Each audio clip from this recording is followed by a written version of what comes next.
Thank you for joining me for lesson 53 of our daily Sefer HaMitzvos study. Today we're going to be knocking out five mitzvahs, and I'm going to go a little quick because I'm up against a little bit of a due date here, a due time. And so the lesson 53 begins with positive mitzvah 166. And positive mitzvah 166 is the mitzvah to rest on the first day of Sukkot. This is based on Hashem's statement in Leviticus 23:35. The first day of Sukkot shall be a sacred holiday, Mikra Kodesh.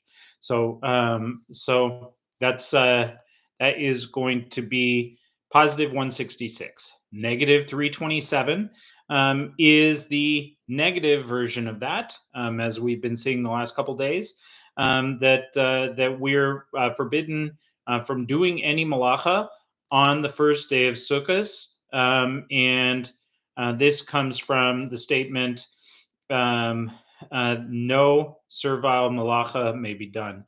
Now, remember, this means like the kind of work that you would send your servant to go do for you. But if it's work that brings pleasure, which is specifically cooking on the day, that is a malacha that is allowed. So we can start a fire. We can cook something. Uh, but starting a fire from another fire, and we can cook, and we can certainly carry food. And some people have, many have the opinion that we're able to carry something that is beneficial for us for the day. Those are the kinds of malacha that are permitted, but the term servile malacha means that, or it might be worded indifferently in other translations, but that means that we are not allowed to do normal kinds of malacha that otherwise are not covered under those things that we just discussed. So, positive mitzvah 167 is that we're commanded to refrain from doing malacha on the eighth day of Sukkot, and outside Eretz Yisrael, that is the eighth and the ninth day of Sukkot. Now, so we can't do any work at the beginning, can't do any work at the end on the eighth day and the ninth day, just like we had with Pesach, though that was on the seventh day and the eighth day. If you're eighth day, if you're in exile, so Sukkot is a little bit different. The Shmini Atzeret, the eighth day, is actually its own yontif that's separate, and of course, yeah. So it's its own separate day. So this statement, this mitzvah comes from Hashem's statement in Leviticus 23:36 that says, "The eighth day is a sacred holiday for you." All right. Negative mitzvah 328.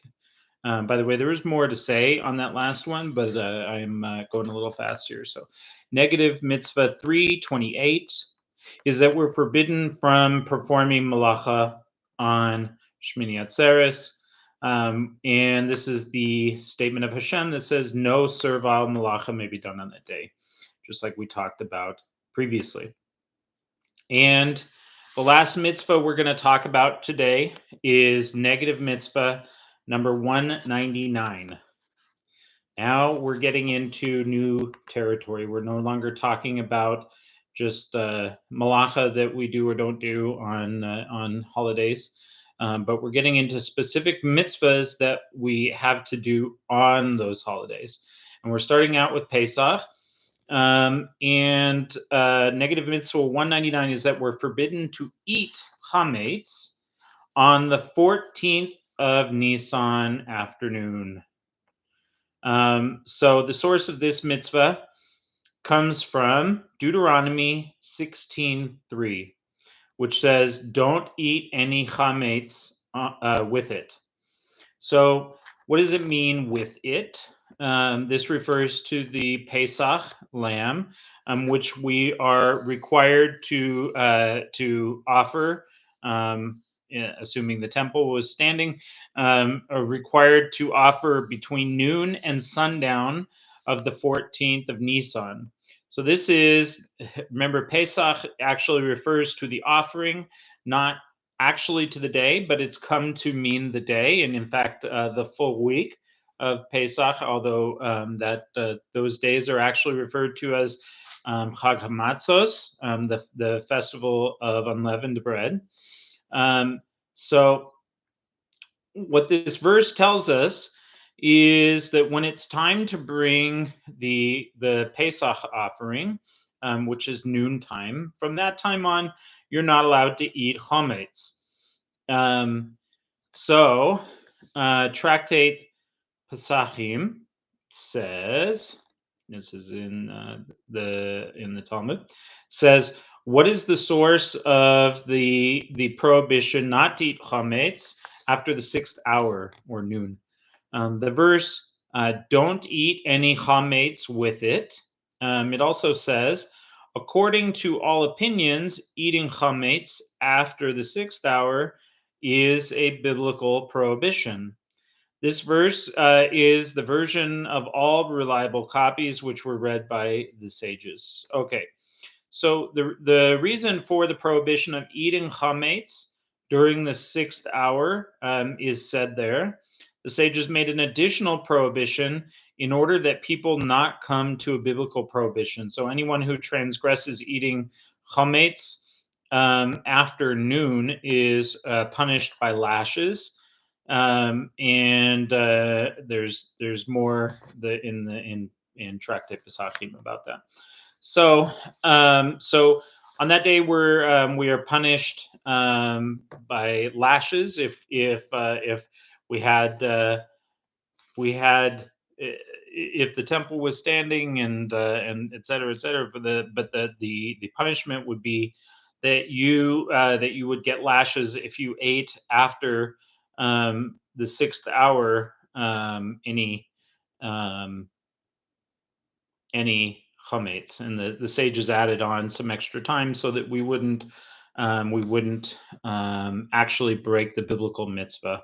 So no eating chametz after noon on the 14th of Nisan, and then remember, then the night of the 14th going into the 15th. That's when we are actually having our seders. That's when we would be actually eating the Pesach. But the offering is not to be made when there is chametz to be found. So that's why that is separated. All right. So tomorrow, with God's help, we'll continue. There are 3 more mitzvahs, and looks like they are all 3 going to be continuing the all important and recently observed mitzvahs regarding chametz. All right. Thank you so much for joining me today. Have a great day in every way.